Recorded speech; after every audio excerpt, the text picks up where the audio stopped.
Continuous rainfall over the past 2 days has led to flooding in Konchak, Leikai, located within the Mayai Imphal constituency of Imphal West district.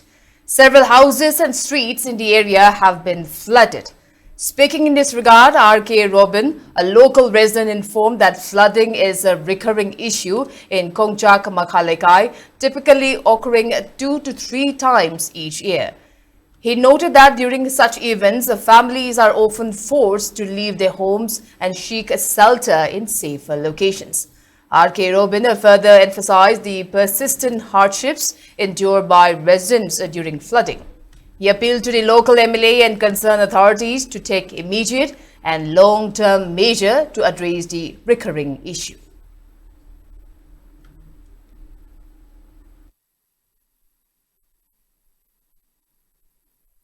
Music lecture me pan Konchak Leikai ni ising thumi je sai kuding ki thumi nungsu tha lakpu matamda ahumrak ising thumi ai music chon sa che ising thumdra sangoi da hokchari si sai kuding ai dum hokolaga lei adu music se mari lena ba khogi local ki MLA singna natraga mari lena ba singna me changaningi mamang da khangdaba leiraga ju antak khambiro sai kuding sai thumi abje adu music se ana yaudana doctor da pukatana hidaguri leiraga yem khop to ko yauri adigi maning me chat khop pa iru jada khoppa ama imung nunggi cheng chak thau thum do oxygen chat bada su problem yam thuye masi khangbi ga mi ta changan